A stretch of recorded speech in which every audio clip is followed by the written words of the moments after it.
Hello friends, स्वागत आप सबका यूट्यूब के इस ट्यूटोरियल में। तो आज हम जानेंगे कि child centred education and inclusive educations and education के टाइप कितने होते हैं। तो आइए देखते हैं। सबसे पहले हम ये जान लेते हैं कि एजुकेशन कितने तरह की होती है। एजुकेशन जो है दोस्तों, वो दो तरह की होती है। सबसे पहले होती है औपचारिक शिक्षा यानी फॉर्मल एजुकेशन, और अनौपचारिक शिक्षा इनफॉर्मल एजुकेशन। औपचारिक शिक्षा क्या होती है? जब जो भी रेगुलर जो पढ़ाई चल रही होती है हमारी, जो कि शिक्षण संस्थानों में दी जाती है, वो होती है हमारी औपचारिक शिक्षा।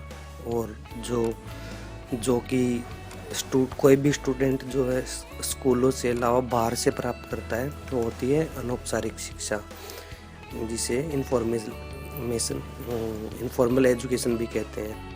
उसके बाद देखते हैं औपचारिक शिक्षा के अंदर कौन कौन सी चीज़ें आती हैं। इसके अंदर सबसे पहले आती है बाल केंद्रित शिक्षा यानी चाइल्ड सेंटर्ड, जिसके अंदर चाइल्ड इसका सेंटर होता है और शिक्षक मात्र एज ए गाइड काम करता है। दूसरी होती है प्रोग्रेसिव एजुकेशन, जो कि नॉर्मल स्कूलों के अंदर दी जाती है, प्रोवाइड की जाती है। और इंक्लूसिव एजुकेशन इसी के अंदर निहित है, इसी का एक पार्ट है। तो अब देखते हैं कि अनौपचारिक शिक्षा कौन सी होती है। इसमें ये वो एजुकेशन है जो स्टूडेंट बाहर से लेता है, जो और इसके अलावा जो भी अदर रिसोर्सेज है उनसे लेता है। तो देखते हैं बाल केंद्रित शिक्षा और अधिगम का उपागम, child centred education and constructive approach of learning. इसमें क्या होता है, बच्चा जो है सेंट्रल पॉइंट होता है और शिक्षक का स्थान जो है कोण होता है यानी माइनर होता है। या ये भी कह सकते हैं कि प्राइमरी थिंग इसमें जो है चाइल्ड है, और शिक्षक इसमें जो है सेकेंडरी थिंग है। और शिक्षक एक मार्गदर्शक के रूप में ही काम करता है बस।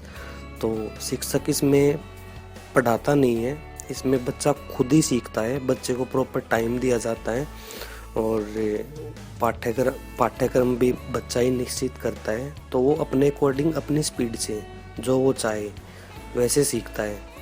बस टीचर क्या करता है, उसे पाठ्यक्रम उपलब्ध करा देता है उसकी नीड के अकॉर्डिंग, और तब वो सीखता रहता है। हमारे जॉन डीवी, ये दोस्तों याद रखना, ये शायद 2016 में के सीटेट में आया भी था कि बाल केंद्रित शिक्षा का समर्थन इनमें से किसने किया है। तो इसमें आएगा जॉन डीवी ने। तो फ्रेंड्स देखते हैं, ये जो चाइल्ड्स हैं और ये सारे मिलके अपने अकॉर्डिंग पढ़ते हैं और टीचर इनकी बस हेल्प मात्र करता है। तो अब देखते हैं कि विशेषताएं क्या क्या हैं बाल केंद्रित शिक्षा की। ये देखिए, सबसे पहले सर्वांगीण विकास, ऑलराउंड डेवलपमेंट। इसमें बच्चे का हर जगह से विकास होता है। तो ये भी कह सकते हैं कि इसमें बच्चे का विकास अपने आप होता है। दूसरा है सीखने को महत्व, इम्पोर्टेंस टू लर्निंग। बाल केंद्रित शिक्षा में क्या है, सीखने के ऊपर जोर दिया जाता है, सिखाने के ऊपर नहीं, सीखने के ऊपर। सिखाता टीचर है लेकिन सीखता स्टूडेंट खुद है। तो इसमें सीखने के ऊपर जोर दिया जाता है, स्टूडेंट खुद ही सीखता है सारी की सारी चीज़ें। अगला है स्वयं सीखने की अक्षमता, develop ability of self learning. अगर बच्चा खुद सीखेगा तो उसमें सारी लर्निंग एबिलिटी अपने आप ही आ जाएगी। उसके बाद है पाठ्यक्रम फिक्स नहीं होता, सिलेबस नॉट फिक्स। बाल केंद्रित शिक्षा के अंदर क्या है, सिलेबस करिकुलम फिक्स नहीं होता, क्योंकि जो इसका सिलेबस होता है वो कहीं पर भी फिक्स नहीं होता। इसमें बच्चा स्वयं ही सीखता है जो उसका मन करता है। बस टीचर से जाके वो पूछ लेता है कि सर मुझे नहीं आता और बता दो। तो टीचर बस एक सहायता करता है कि वो बता देगा कि इस तरह से होगा, तो बच्चा उसे कर लेगा। विद्यार्थी अपना निर्णय स्वयं लेता, जैसे कि मैंने बताया था, स्टूडेंट अपना निर्णय स्वयं लेगा। विद्यार्थी अपनी स्पीड से सीखेगा, student will learn by his own speed. तो इसमें क्या, स्टूडेंट अपनी ही स्पीड से सीखेगा जो उसकी होगी। उसके बाद है पाठ्यक्रम लचीले होते हैं। क्या मतलब है कि जो सिलेबस होता है वो फ्लेक्सिबल होता है, फिक्स नहीं होता सिलेबस। वो इसलिए नहीं होता क्योंकि सिलेबस बच्चे की नीड के अकॉर्डिंग होता है। बच्चे की नीड के अकॉर्डिंग सिलेबस चेंज भी कर दिया जाता है। अगला क्या, अध्यापक मूल्यांकन करेगा। इसमें क्या होता है कि टीचर बस मूल्यांकन करता है कोई भी चीज़, बस टीचर इस चीज़ का ध्यान रखता है कि बच्चे ने कितना सीख लिया और क्या बच्चा सीख पाया है, और जो उद्देश्य थे वो क्या टीचर के पूरे हो गए हैं। तो इन सब चीज़ों को टीचर इवेलुएट करता है। तो ये सब होता है बाल केंद्रित शिक्षा में। अब थोड़ा सा और जान लेते हैं इसके बारे में कि बाल केंद्रित शिक्षा में और क्या होता है। इसमें ये देखते हैं कि role of teacher in child centred approach, की शिक्षक की क्या भूमिका होती है एक चाइल्ड सेंटर अप्रोच में। सबसे पहले क्या, पढ़ने की परिस्थिति उत्पन्न करना।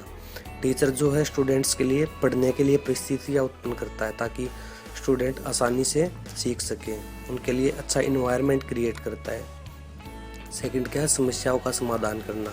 टीचर जो है प्रॉब्लम सॉल्वर के रूप में एक्ट करता है। वो क्या करता है, बच्चों की प्रॉब्लम सॉल्व करता है, ये देख के कि उन्हें कितना सीखा है और क्या सीखा है, कहाँ पे प्रॉब्लम आ रही है, बस उनकी प्रॉब्लम सॉल्व कर देता है। सहायक सामग्री को व्यवस्थित करना, जो भी एक्स्ट्रा मटेरियल है जैसे बच्चों के लिए, वो उस सब का अरेंजमेंट करना कि कहीं पे कोई कमी ना आ रही है, इस चीज़ का अरेंजमेंट जो है टीचर करता है। आगे क्या है, मोटिवेट फॉर सेल्फ स्टडी, स्वयं पढ़ने के लिए प्रेरित करना। इसमें क्या, टीचर बच्चों को खुद ही पढ़ने के लिए प्रेरित करेगा, मोटिवेट करेगा कि वो खुद से पढ़े। अक्सर इसमें बच्चा खुद ही सीखता तो खुद ही प्रेरित होते हैं, क्योंकि बच्चा सीखता जाता है, एक चीज़ से दूसरी कनेक्टेड होती है तो बच्चा जल्दी सीखता है।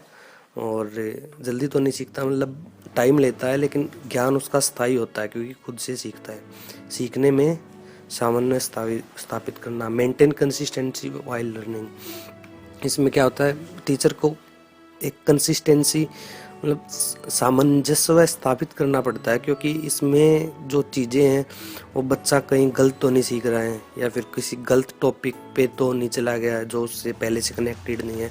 तो इन सब चीज़ों का टीचर को ध्यान रखना पड़ता है। सीखने के आधार में अनुक्रम में व्यवस्थित करना। टीचर क्या करता है, सिलेबस को उसके बच्चे की नीड के अकॉर्डिंग व्यवस्थित कर देता है, ताकि बच्चे को ये ना लगे कि भाई कुछ गलत सीख रहा है, तो उसे एक क्रम में अरेंज कर देता था कि बच्चे को सीखने में आसानी हो। ये सब होता है बाल केंद्रित शिक्षा के अंदर। तो अब ये देख लेते हैं कि बाल केंद्रित शिक्षा की लिमिटेशंस क्या हैं। लिमिटेशंस इन चाइल्ड सेंटर्ड अप्रोच। देखिए इसमें क्या है, बच्चे को सीखने में समय अधिक लगता है, सबसे जो पहली चीज़ है, क्योंकि बच्चा खुद ही सीखता है तो टाइम तो वैसी बात ज़्यादा लगेगा। टीचर इसमें बताता नहीं है, टीचर इसमें हेल्पर है और वो बच्चे को एज ए थोपेगा नहीं चीज़ों को। ये ज़्यादा खर्चीली है, क्योंकि बच्चा स्वयं सीखता है तो शिक्षण सामग्री और ये सब उपलब्ध करना ये थोड़ा सा खर्चीला है, काफ़ी एक्सपेंसिव है। उसके बाद अच्छे शिक्षक मिलना मुश्किल, hard to find good teacher. जी बिल्कुल, ये बहुत ही मुश्किल है कि एक अच्छे टीचर का मिलना इसमें, क्योंकि ऐसे टीचर्स जो बच्चों की नीड्स आवश्यकताएं की पूर्ति कर सके और उनमें किस चीज़ की ज़रूरत है ये समझना, और किस बच्चे को, अब स्टूडेंट्स की क्लास तो काफ़ी बड़ी होती है, मिनिमम 20 स्टूडेंट्स की तो होती है, तो उसमें किस बच्चे को किस चीज़ की ज़रूरत है ये सब समझना काफ़ी मुश्किल होता है एक टीचर के लिए। तो एक अच्छा टीचर मिलना काफ़ी मुश्किल है। अब देख लेते हैं इसमें कुछ बातें कही गई थी जो हमारे पियाजी थे, उन्होंने क्या वर्ड कहे थे कि ज्ञान व्यवस्थित और उम्र के हिसाब से होता है। उन्होंने ये कहा था कि जो नॉलेज है वो उम्र के हिसाब से होता है बच्चे के अंदर। और जो वागोत्स्की हैं, उन्होंने क्या कहा, जब बच्चा समाज से जुड़ता है तो तब उसके अंदर नॉलेज का निर्माण होता है, तब वो नॉलेज गेन करता है। और नोवेक पैजन ने क्या कहा है, कक्षा में ज्ञान का निर्माण होता है। तो अब चलते हैं नेक्स्ट पे। तो हम बात कर रहे थे फॉर्मल एजुकेशन की। औपचारिक के दो पार्ट हैं। सबसे पहले है बाल केंद्रित शिक्षा जो हम कर चुके, अब है प्रगतिशील शिक्षा एवं शिक्षक। इसमें हम बात करते हैं प्रोग्रेसिव एजुकेशन की। ये शिक्षा कौन सी है, इसके अनुसार शिक्षक समाज का सेवक है, उसे विद्यालय में ऐसा वातावरण बनाना पड़ता है जिसमें पलकर बालक के सामाजिक व्यक्तित्व का विकास हो सके और जनतंत्र योग्य नागरिक बन सके। बिल्कुल, इसमें टीचर सेंटर्ड होता है और टीचर ही अपने आप सारे पूरी क्लास को देखता है और वो एक सिलेबस को कवर करता है जो कि बच्चों के अनुरूप होता है। तो इस तरह से ये टीचर सेंटर्ड अप्रोच है। और ये देखें कि 18 मार्च 1910 ईस्वी में इस दिन क्या हुआ था, ब्रिटिश विधान परिषद के सामने गोपाल कृष्ण गोखले ने भारत में निःशुल्क शिक्षा के प्रावधान का प्रस्ताव लाए थे। तो याद रखना, ये क्वेश्चन कई बार आ चुके हैं ये दोनों। इसके बाद 1 अप्रैल 2010, ये वो दिन है जब संसद द्वारा पारित निःशुल्क और अनिवार्य शिक्षा का अधिकार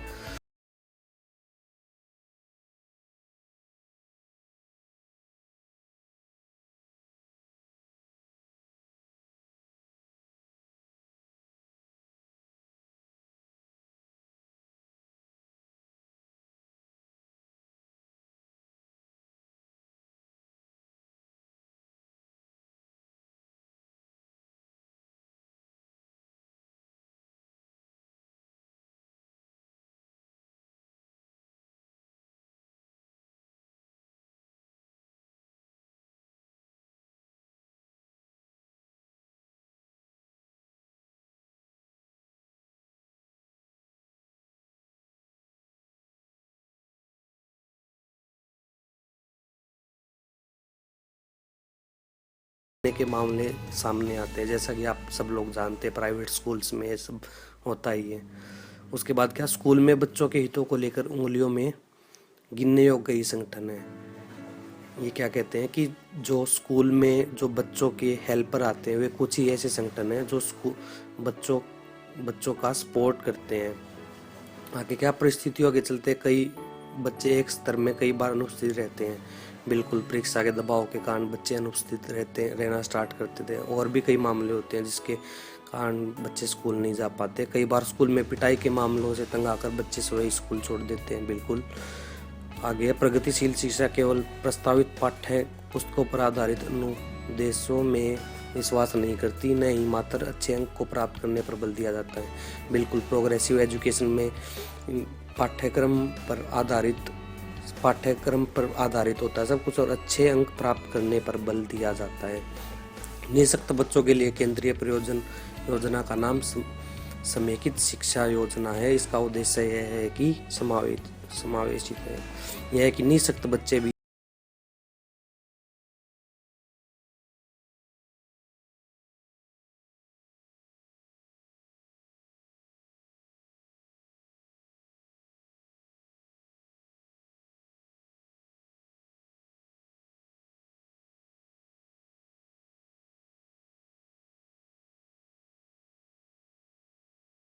ऐसे बच्चे होते हैं कि जो जैसे चलने में असमर्थ है, ऐसे उन बच्चों को इन्हीं बच्चों के साथ शिक्षा दी जाती है।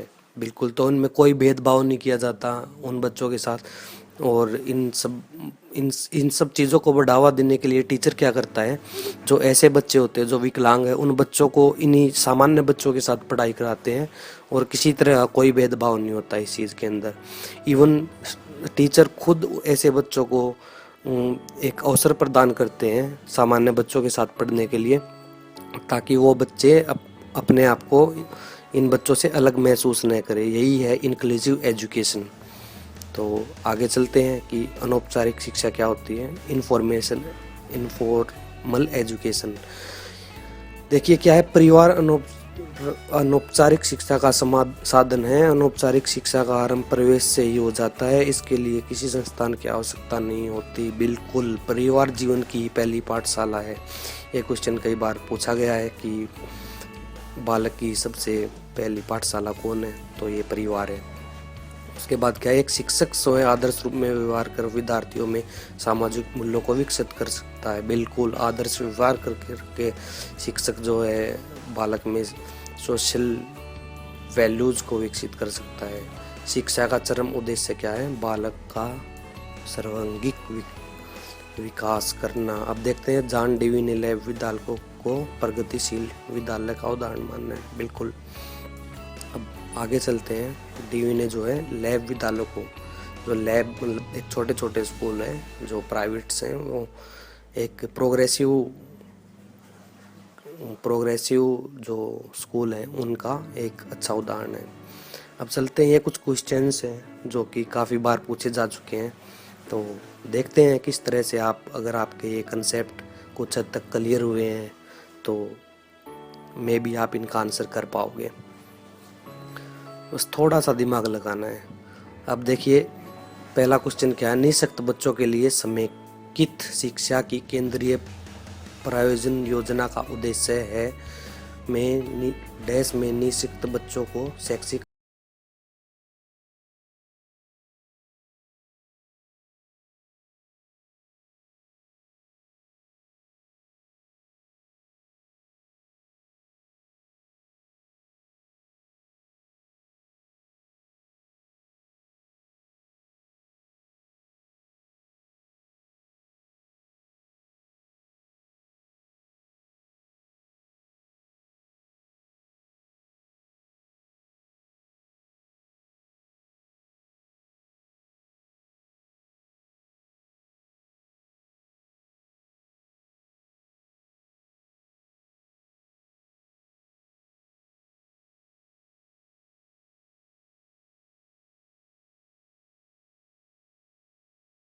जो है एजुकेशन के अवसर प्रदान करना। अगले क्वेश्चन पे चलते हैं, शिक्षा के क्षेत्र में पाठ्यक्रम शब्दावली डैश की ओर संकेत करती है। शिक्षा के क्षेत्र में पाठ्यक्रम शब्दावली, तो हमारे ऑप्शन से शिक्षण पद्धति एवं पढ़ाई जाने वाली विषय वस्तु, और विद्यालयों में संपूर्ण कार्यक्रम जिसमें विद्यार्थी प्रतिदिन एक नया अनुभव प्राप्त करते हैं, मूल्यांकन प्रक्रिया, कक्षा में प्रयुक्त होने वाली पाठ्य सामग्री, तो इसका ऑप्शन आएगा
विकास करना। तो फ्रेंड्स बात यह है कि आप कोई भी क्वेश्चन पेपर उठाते हो तो ये नहीं कि आपने बस कॉन्सेप्ट क्लियर कर लिए। कॉन्सेप्ट तो मेन चीज़ है, लेकिन आपको अपना खुद का भी कुछ जो कॉन्सेप्ट क्लियर करें उनके बेसिस पे लॉजिक लगाना होगा, जिससे कि आप ये जान पाएंगे कि आपने कहाँ तक किया है। हम करेंगे ऐसे क्वेश्चंस को, लेकिन एक बार आपके कंसेप्ट जो हैं वो सारे के सारे क्लियर हो जाएं तो आप ऐसे बिल्कुल चुटकियों में सारा कुछ कर दोगे। बहुत ही आसान लगेंगे आपको ये सब चीज़ें। बस आपको आपका 90% जो है इन वीडियोस में ही कवर हो जाएगा, जो कि आपको डायरेक्ट क्वेश्चन मिल जाएंगे। लेकिन कुछ 5% या 7% ऐसे क्वेश्चन होंगे जिनके ऊपर आपको अपने लॉजिक्स लगाने होंगे कॉन्सेप्ट का यूज़ करते हुए। तो मिलते हैं फ्रेंड्स नेक्स्ट ट्यूटोरियल में। तब तक अगर आपने सब्सक्राइब नहीं किया है तो सब्सक्राइब कर लीजिए और प्रेस कीजिए साइड में लगे घंटे को, ताकि आपको आने वाली वीडियोस की नोटिफिकेशन मिलती रहे। तब तक के लिए धन्यवाद, खुश रहिए।